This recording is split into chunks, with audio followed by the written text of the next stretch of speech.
Welcome to Silicon Valley Successes. On today's show, we have Bryan Liu, who is the founder and CEO of Zendure. He has traveled to over 30 countries and knows the importance of being able to stay connected. Before founding Zendure, he graduated from Peking University and had an amazing career doing marketing and PR for the Australian Embassy in Beijing, the Consulate General in Canada in Guangzhou, and much, much more. And you're about to meet him in a moment.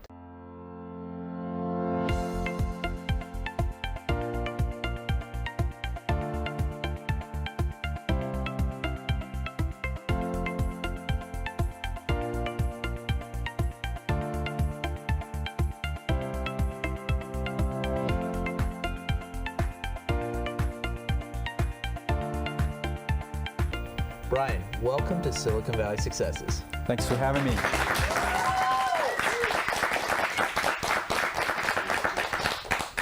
So Bryan, what made you want to co-found a company?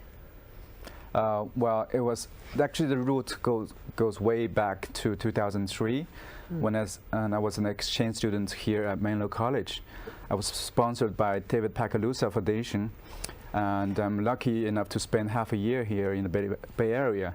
And I visited Google, Facebook, a lot of famous enterprises here, and that kind of planted the seed inside me. And then after working for 10 years in different companies as marketing director, for some American companies, also British companies, I want to start my own brand. That's how I began to think of what kind of brand should I establish. Then I traveled a lot, after. Yeah, 30 countries. That's pretty incredible. Yeah, my first traveling experience was also coming to the States from China. I was born in a small village in China, never traveled before. Oh, what village? It's a small town in Hunan province. I never traveled before I was 18, so I went to Beijing to study, and then I got this scholarship to travel here. That was really eye-opening for me, and so after that I started traveling all over the world, and especially in 2013 to 15 I traveled all over Europe. So traveling has really impacted me a lot. So I want to do something related to the traveling sector, and that's how Zendure was born. So Zendure, that's a very interesting name, Zen and Dur. Tell me about how you came up with that name. Well, Zen is kind of ancient Chinese philosophy, Buddhist philosophy, but it became very popular afterwards in Japan and then the Western world. A lot of entrepreneurs in the West also practice Zen, like Steve Jobs. And I began to practice this when I was really small. I used to meditate as well. It helps people look inside and see the world more clearly. And to me, Zen is kind of a lifestyle. It's peaceful, it's simple, and it's beautiful. And so endure refers to durability. So Zen and endure combined is endure. So it's kind of a peaceful and beautiful way to incorporate durability. Kind of sounds like the mindset you need to have as a founder. Endure, but maintain calm and peaceful throughout all the troubles that a founder might face. Yeah. So why a battery company though?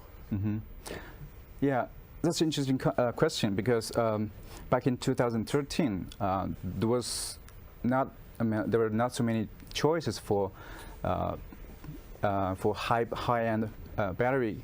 There are lots of low-quality products on the market. You hear news of some power banks exploding or catching fire in some planes, and that clicked. And I thought, why don't I start a premium brand that focus on charging? Because back then the smartphones has a shorter and shorter battery life. I know, and I see that the penetration rate of smartphones is getting higher and higher all over the world. So I think this must be a huge market potential there. So that's why I started this business in the charging sector. Interesting. So you saw a problem in the market. You analyzed the market to decide that find that there was a need for it, and then you went out and you created your own niche in that market, the high-end batteries, and you've pretty much conquered that, I would say.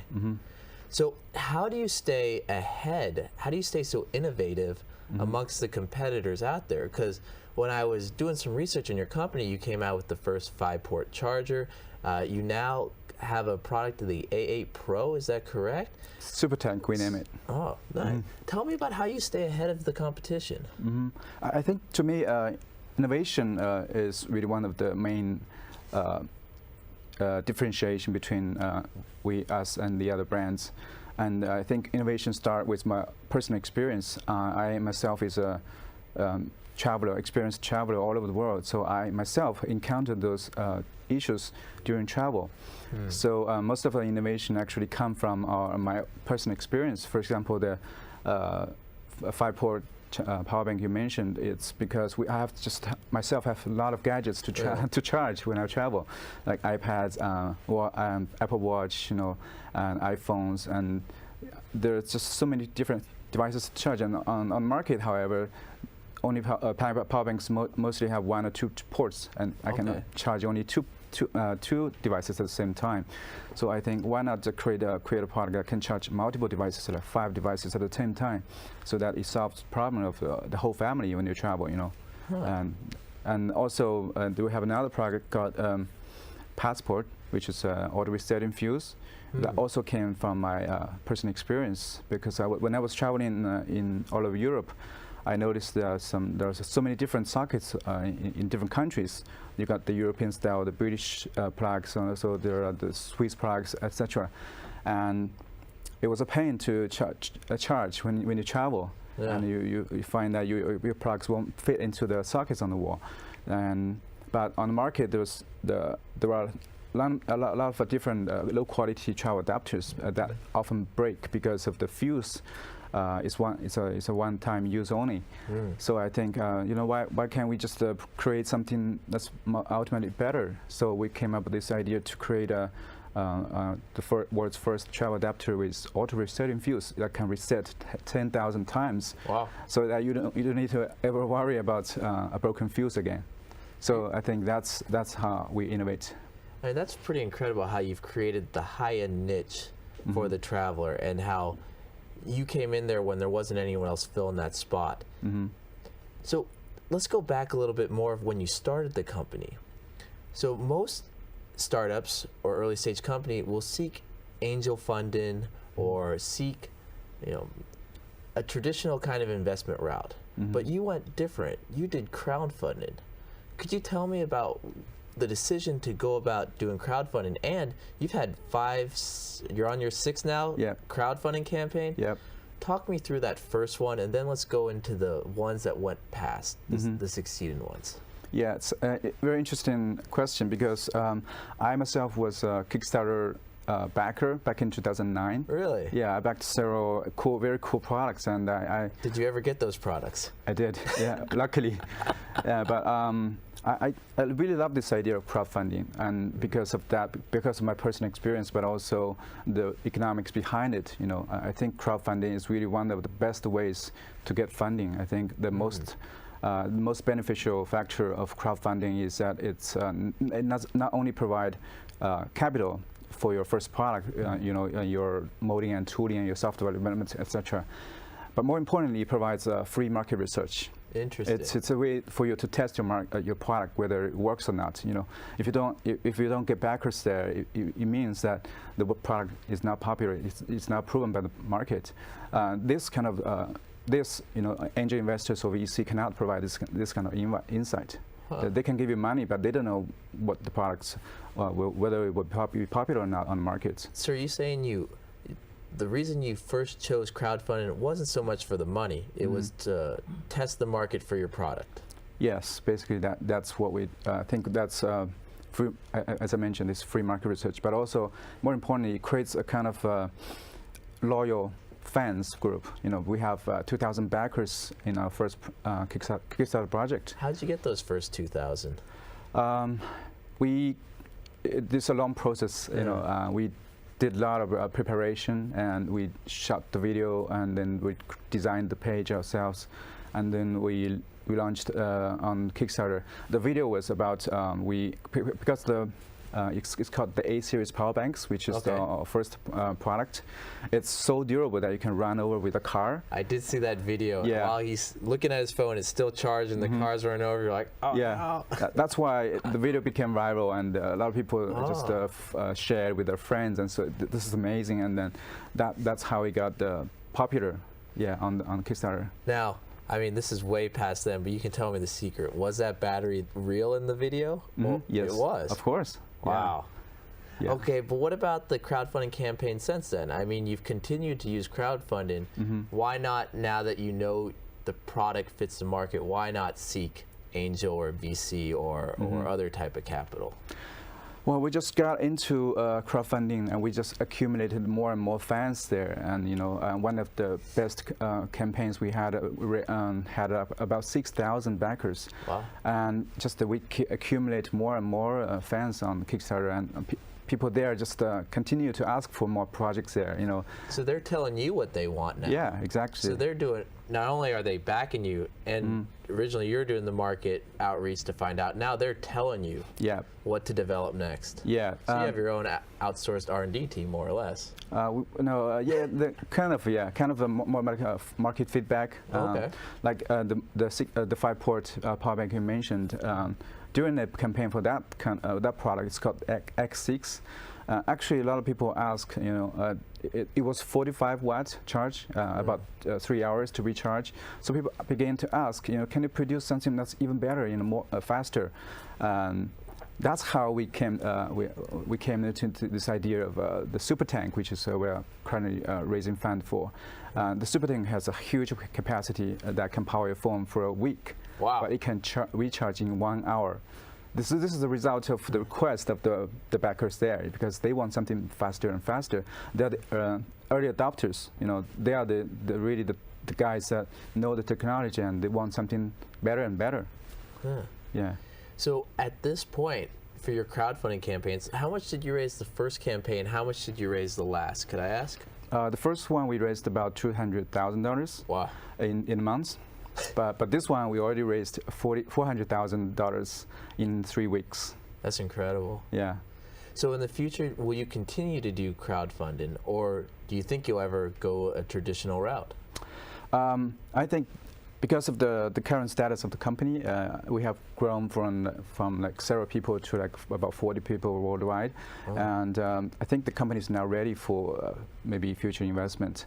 Because in the past, I think that the best way for us is still to go to crowdfunding, but now I think we are ready for other investors.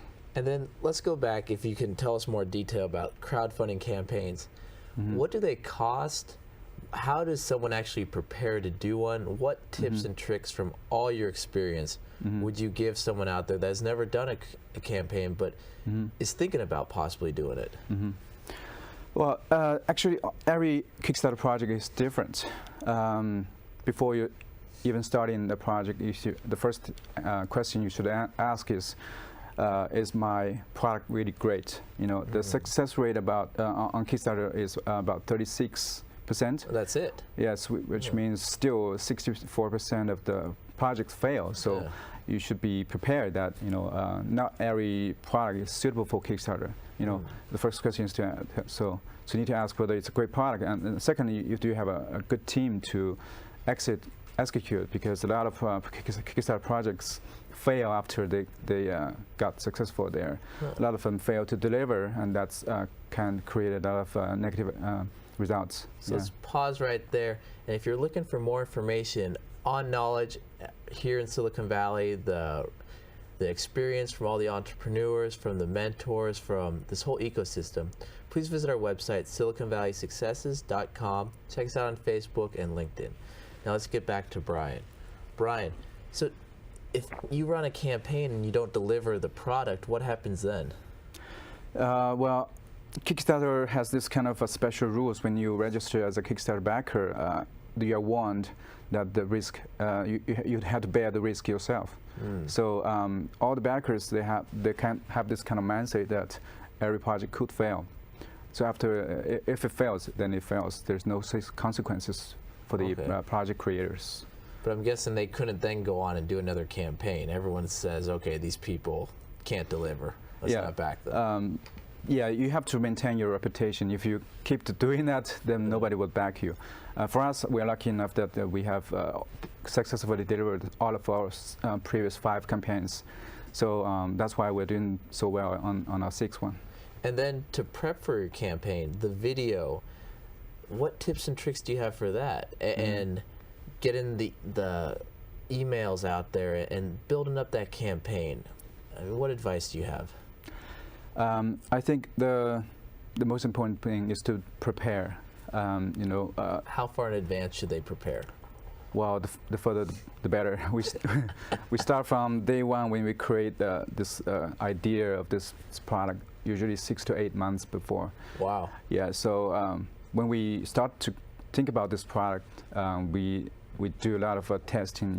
Whether it's what kind of direction we should go for this product, what kind of message we should deliver to the audience, what kind of marketing materials we should prepare, what's the target consumer for this product, and then everything will start from there. There's a lot of preparation to do. Okay, so if someone wanted to do it within 3 months, is that enough time, or do they really need more? If 3 months is I think that's enough time for like a pre-launch preparation, but definitely not enough for designing a product. Yeah. Okay. Yeah. Does the product have to be designed before doing a Kickstarter campaign or a crowdfunding campaign, or could it be in the concept idea, just on a piece of paper and use? I don't know. I'm not even sure if there's a budget for CG, computer graphics, and that. That's an interesting question, because there are 2 main different platforms out there. One is Kickstarter, the other one is Indiegogo.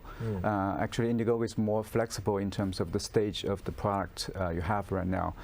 You can raise fund for like ideation stage of the product. You can create 3D mockups and animations using software, and then you don't have to actually create this product. But for Kickstarter, it's more strict. You have to have a working prototype, and you can't use any rendered pictures or videos in your campaign. Yeah, Kickstarter is very strict. Okay. Yeah. And our crowdfunding, I mean, you're from China, you know the ecosystem there for startups. Is crowdsourcing very popular in China or other places in the world from your experience? Yeah, crowdfunding is really popular in China, especially in Shenzhen, where the R&D center is. Shenzhen is the Silicon Valley of China. All the hardware, most of the hardware projects have connections with Shenzhen, and I see a lot of companies are doing crowdfunding projects there in Shenzhen. Not only Chinese companies, but also American companies.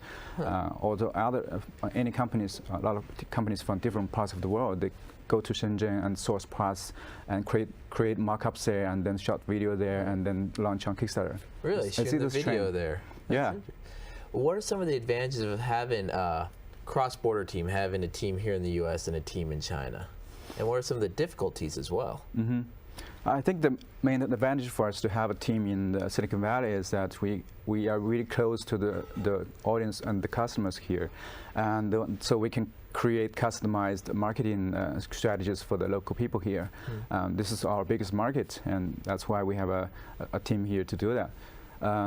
And also we have a team in China to look after the R&D stuff there back in Shenzhen, because that's where it really has really high efficient ecosystem for hardware development. I think that we have the advantage of both, so to speak. But the difficulty for us is the communication between the two the offices. There's time zone differences, and language differences, but we overcome that by hiring highly efficient people. Yeah. Now, Bryan, you co-founded this company. Why not do it yourself? Why bring in a co-founder? Tell me a little bit about that decision. I think no one can do anything alone in nowadays. Also, because I've known Tom for so many years, but I met him in 2003 when I was a student here at Mellon College. We were schoolmates. Wow. And we have maintained as friends for a long time. So, and I also want to start my business in the Silicon Valley. So that's a natural decision for me to approach Tom and say, why don't we start the company here and together? Was he excited when you approached him, or did he say, hey, starting a company is pretty difficult and there's a lot of challenges, maybe we should get a job at Google? Actually, he used to work for Google? not Google, Apple. He used to work for different companies, but he was excited to start the business with me. Yeah. How was that transition from your earlier life working the Consulate General of Guangzhou to startup mode? How was that? Actually, I worked for a lot of different companies, Consul General Embassy in Beijing, also later on as marketing director for a British company called Helma, and also was the marketing director for Ocean Optics, American company. And so actually during my experiences, I've had a lot of chances to work with startups because, when I was working at the embassy, I helped a lot of startup companies to enter the Chinese market. And when I was the marketing director for Helma, we have about 40 subsidiaries worldwide, and those companies are also pretty small startups. So they're a holding group of different 40 companies worldwide, and I visited a lot of them, and I talked to the owners of the companies, and I learned a lot from those entrepreneurs. So I think that's I already had my mindset prepared for that. So it just came naturally to me that I think I can start a company too. That's how I transitioned. What were some of those lessons you learned from seeing these startups come to China? Some of the difficulties they faced that, because you saw that, you were able to either avoid or it wasn't as big of an issue for you? Could you rephrase that? So, all these companies going to China, what problems did they face? You mean entering the Chinese market, or? Yes. From before, when you were working and you saw these companies enter China, these early stage companies, what problems did they face that you learned about? You refer to the companies that are startup, like in Shenzhen, or Yes. Yeah. There are a lot of issues. I think the most important factor that they or difficulties they encounter is the team. I think it's really hard to find the ideal partner, and I'm lucky to have a good partner in the beginning, and also I found another partner in China who had like 20 years experience in charging sector. Oh wow. So that's actually 3 of us founded this company together. I think that's we're lucky to have that kind of team. Each one has our own expertise, and then that's how I think you can ensure success. And what advice would you give a founder out there that's about to start a company, from your experience? First of all, I think make sure that you have a great product, and second, I think make sure you have a good team, as I mentioned, because I believe there are 100,000 people out there has a similar idea out there, but having an idea and to execute the idea is very different. So you need a team to realize the dream. Interesting. So this team that you're building, I mean, when you started off, it was you and your co-founders. How did you go about finding those first hires? How difficult was it screening them, getting them on board to believe in the dream of Zendure? How challenging was that? It is very challenging. Actually, most of my time was spent in looking for talents, and so I also encountered difficulties, of course. But I think I personally, they understand my story, and they see our early successes. So we have something to show them. We have something solid to show them that we have a dream and we are realizing the dream. So at least it's not just talking. We have something solid to show them. We have Kickstarter, track records, etc. But that's amazing how once you have that little initiative, that momentum, people want to come to you. Yeah. But get in there. Yeah. That's a spot that you see a lot of startups struggle with. They don't have that one win that they can then market and advertise about the strength of their company to prove that their dream's a reality. Yeah. So that's another, I guess, benefit of doing a crowdfunding campaign. When people see that out there, they go, okay.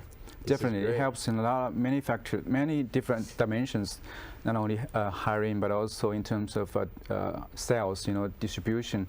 When I was actually in Europe last week talking to 60 different distributors, and I always show them, see, we have done 5 different Kickstarter campaigns, and we're now on the 6th, and they're all super excited to work with us.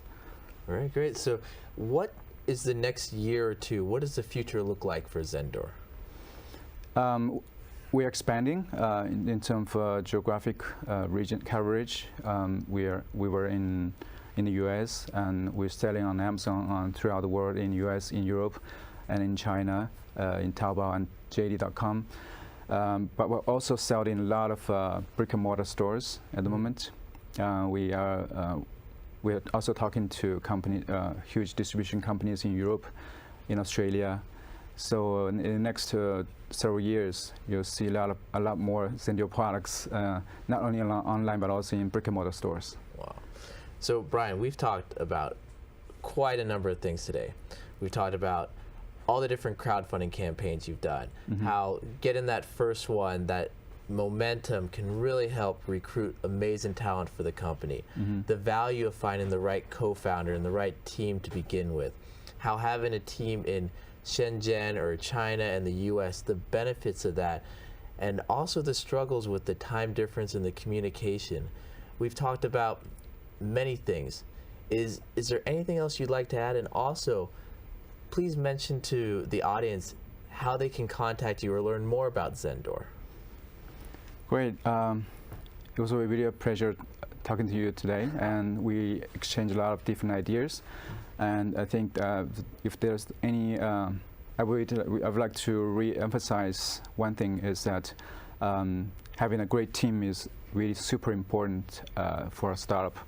And I'm glad that we have already have a sizable team to bring Zendure to the next level.